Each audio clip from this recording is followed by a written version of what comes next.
Our programs offer many languages. Please visit suprememastertv.com/schedule. Whatever we cause, we have to bear the consequence.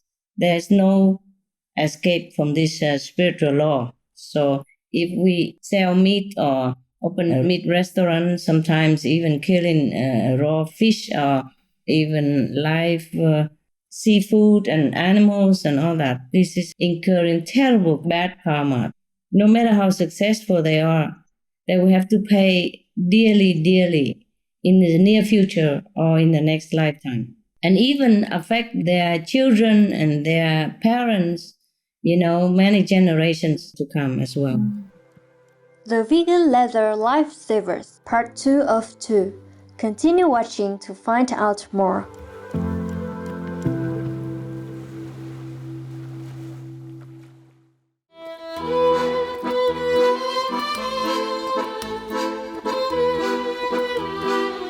Kako ste means how are you in Croatian, the official language of Croatia.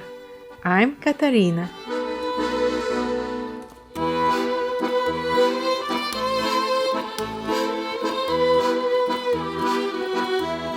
The people of Croatia wish you joyful days and peace in your hearts.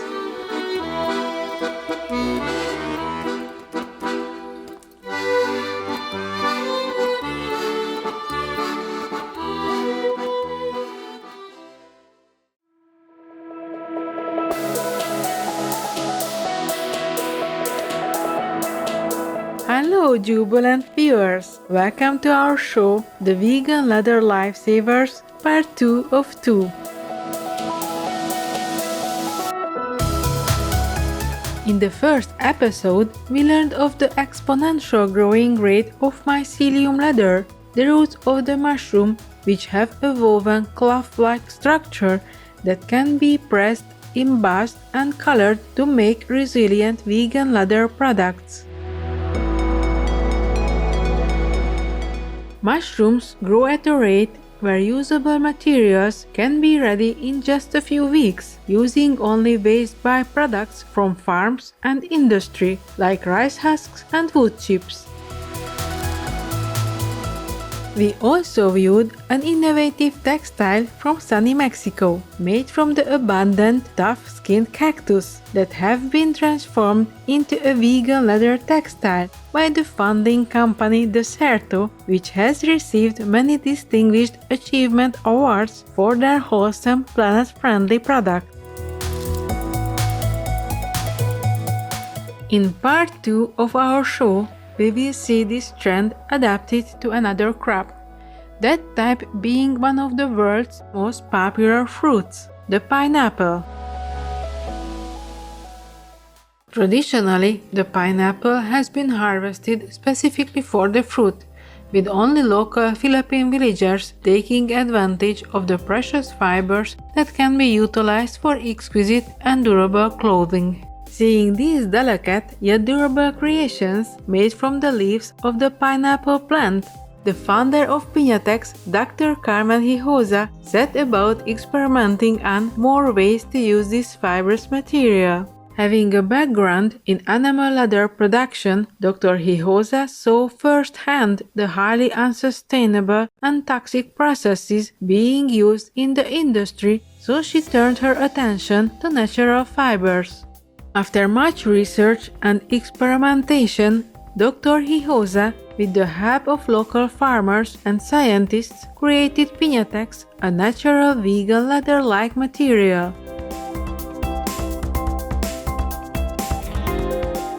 Using a material that is a waste byproduct to most farmers, Piñatex is now generating an additional income for the farmers, reducing waste and creating an exciting new textile for the fashion industry.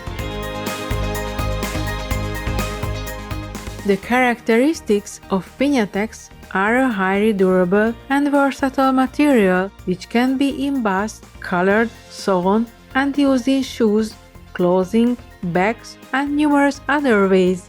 Its use is only limited by one's imagination.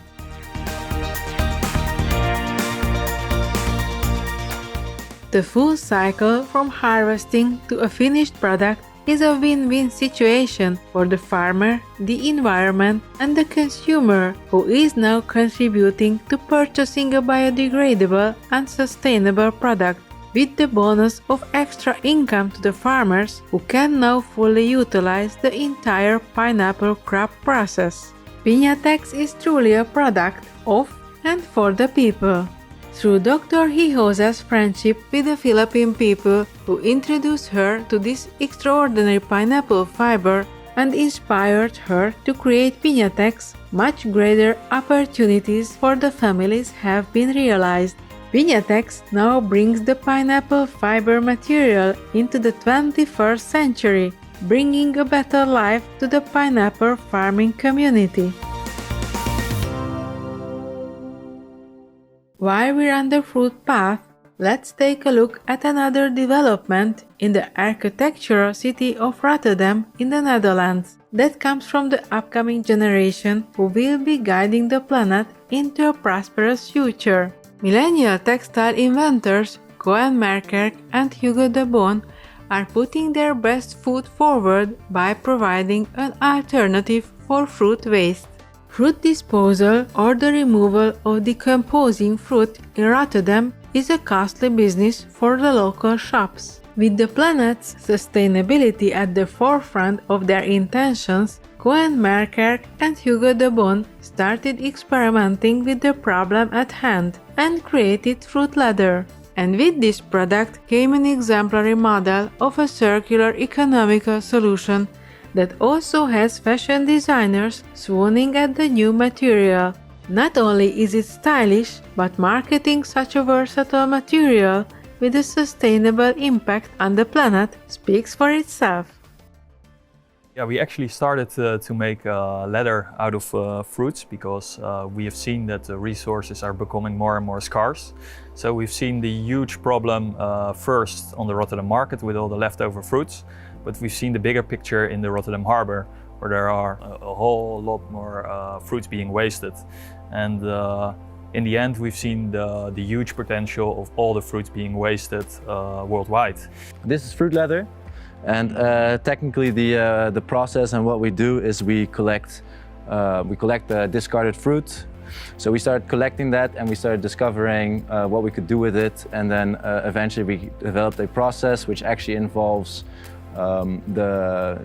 stoning the mangoes. We only use mangoes at the moment. And then after we destone the fruit, we turn it into a paste. It's kind of like making a giant mango smoothie, to be very honest. We usually work with about 1,000 kilos in one go. And then after we add a bunch of natural additives to increase the durability and to increase the life expectancy. We smear it out on a glass plate, kind of like the way they make chocolate, you know. And then after we smear it out, we dry it in a industrial oven, and then we are left with sheets that are 60 by 40 centimeters. And then afterwards, we have the ability to either color the material, keep it a natural color, and also finish it with a certain embossment to really give it that leather finish. And that's the way that people can really identify it as leather. And that's kind of the whole process in a nutshell.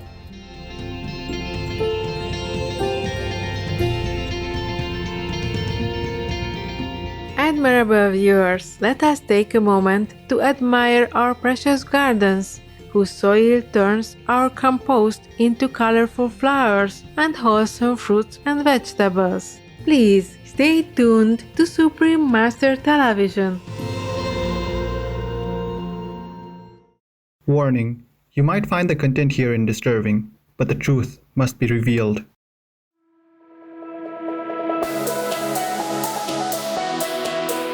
Welcome back, gracious viewers. As we continue with our show, we will never look at fruit the same way again after seeing the pineapple and mango alternatives pioneered by Piñatex and fruit leather. Each creation will mitigate the suffering of animals raised for their hides while giving fashion designers and manufacturers a compassionate alternative.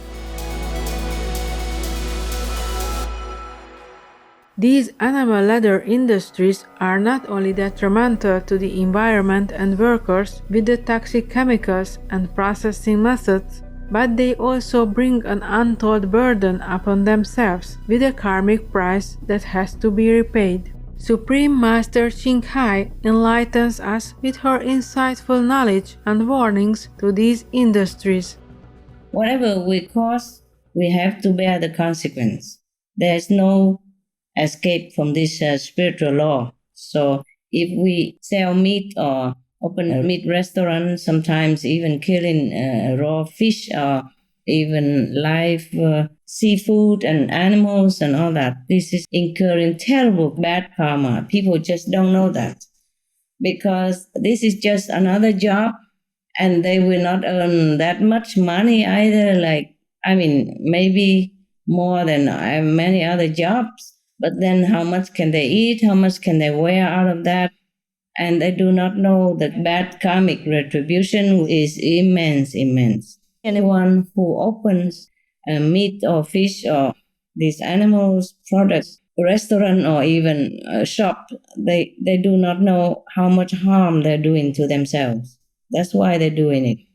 No matter how successful they are, they will have to pay dearly in the near future or in the next lifetime, and even affect their children and their parents, many generations to come as well. Whoever partakes in this so-called success, the financial that comes from this kind of meat restaurant or meat industry or animal industry, they will have to pay so dear. This is terrible to even think about it.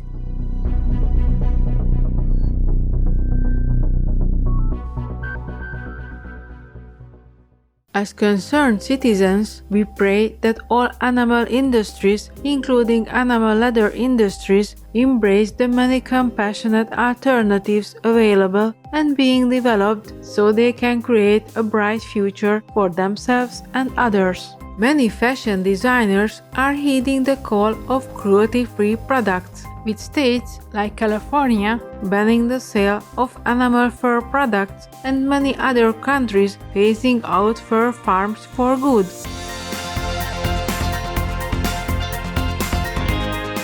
Car manufacturers are also jumping on board with Tesla's all-vegan Model Y.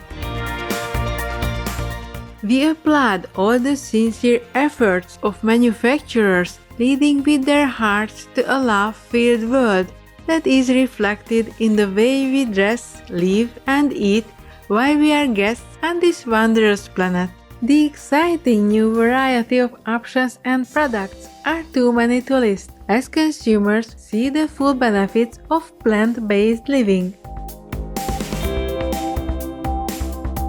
Sincere viewers, we appreciate your time with us today. Coming up next is The Snake Inside Humans, Part 7 of 12, on Between Master and Disciples, right after Noteworthy News. May we walk with our heads held high and a free conscience as we embrace a heavenly standard with a plant-based way of life. Our programs offer many languages. Please visit suprememastertv.com/schedule and suprememastertv.com/VEG. Nos programmes offrent plusieurs langues. Veuillez visiter suprememastertv.com/schedule et suprememastertv.com/VEG. Nuestros programas ofrecen varios idiomas. Visiten suprememastertv.com/schedule y suprememastertv.com/VEG. Programele noastre oferă multe limbi. Vă puteți uita pe suprememastertv.com/schedule și suprememastertv.com/VEG.